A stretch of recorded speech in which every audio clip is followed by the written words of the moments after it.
Jennifer again. Today's video is going to be on atomic theory and nuclear decay. Hello everyone, and welcome to today's lesson on atomic theory and nuclear decay. Try to remember what you know already about protons, neutrons, and electrons, their charges, and their masses. The first topic I want to discuss today is about an isotope.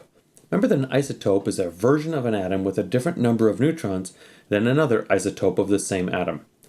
You should remember then, if you have the idea of isotopes, that atomic masses that you find in the periodic table are in fact weighted averages of the atomic masses of various isotopes of each element that are found in nature.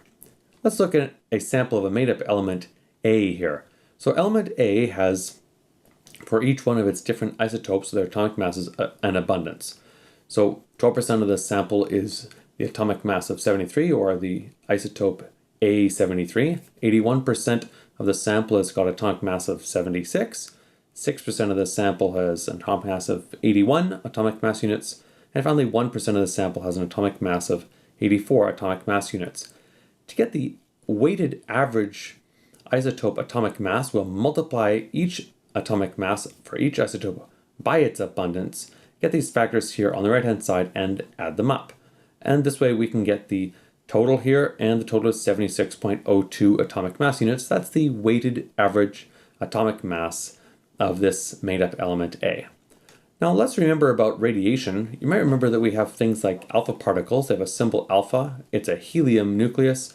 We consider this particle to be slow, heavy, and large. Remember, it's actually fast, light, and small, but from the point of view of these small particles, it's the largest, slowest, heaviest one. Beta particles are electrons, so we consider them to be fast, light, and small. And gamma particles, of course, they're just a photon of electromagnetic radiation, and these things would be considered very fast and very high energy, of course. There will be some more types of radiation that we'll learn. We'll hear about positrons and various other particles in due course. Next thing I want to talk about is decay reactions. What happens when nuclear reactions occur is that nuclei decay. So we have first alpha decay, and you can see here uranium-238 decaying to thorium and releasing that helium nucleus. Remember, the top number here is the mass, and the bottom number is the number of protons. In beta decay, here for example we'll have rubidium-87 undergoing beta decay and making strontium here. Rubidium-87 making strontium-87 and a beta particle. So we also have gamma decay too, as well as others. Don't worry, more will be coming. Let's talk now about the energy consequences of these nuclear reactions. And it's true to say that large quantities of energy are released. This reaction here is Einstein's special relativity reaction, and it's the one that joins the idea of conservation of energy with the idea of conservation of mass, and puts these two conservation laws together. Here we have the energy released in joules. M is the mass of matter that was destroyed or lost. That'll be in kilograms. And C here is the speed of light, 3.0 by 10 to the 8 meters per second. And that, of course, will have to be squared to make the units come out right.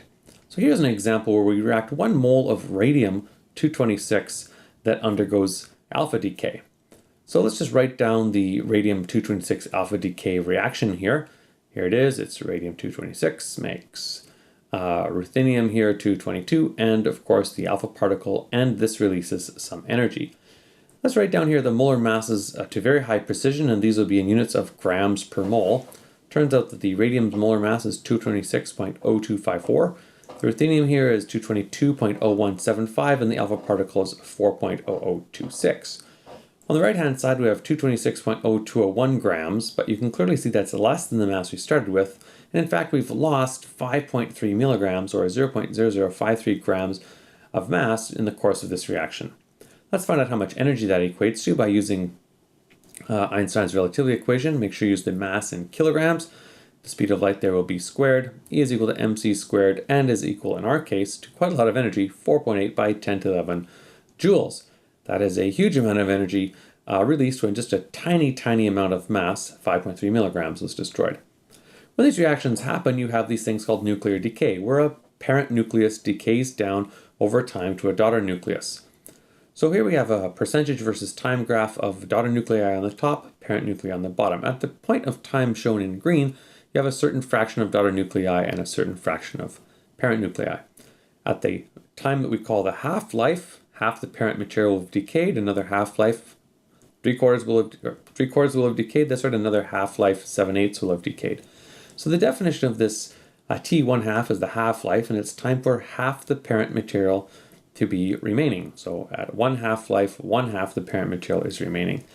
If that's true, then we can write a nice mathematical expression that any time you'll get the amount of parent material remaining P equal P0, the amount there was initially, multiplied by half, raised to the power n, where n is the number of half-lives that have elapsed. Now to simplify that somewhat, let's make a new variable where f will be the fraction of the parent material remaining, and that'll be P over P0. So once again, that's the fraction of the original parent material that's remaining at any point in time. That way we get this nice expression, f is equal to half to the power n, where n is the number of half-lives.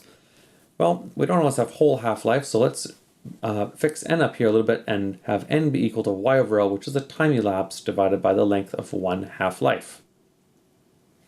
Rewriting our expression then, we get the fraction of the parent material remaining is half to the power y over L, which is a very useful result, and it's great to predict the fraction of parent material that will be remaining at some time. But we often know that and want to determine the age or the half-life. So these are the things we'd like to know. Often we can measure the fraction of the parent material that still remains. So we have to use logarithms to solve this expression. Okay, regular standard algebra without logarithms can't do it. So we'll take the log on both sides here, getting us the log of f on the one side and y over L times log of half on the right-hand side. We can solve this for y, the age of the sample, and get its L log f over log half. And we can also solve this for L and get that it's y log half over log of f. So here we have the expressions for both the age and the half-life of our sample. Okay, so y is the age of the sample, L is the length of 1 half-life, and of course, f is the fraction of the parent material that's remaining. Well, do stay tuned, because in our next lesson, we'll be looking quite a bit more about this. So for now, anyway, that's enough. And we'll see you soon in our next lesson, where we get into the nuclear decay calculations. So have a look and stay tuned for lesson 29A, nuclear decay calculations. This is my dad's YouTube channel. It's awesome. So like, comment, and subscribe.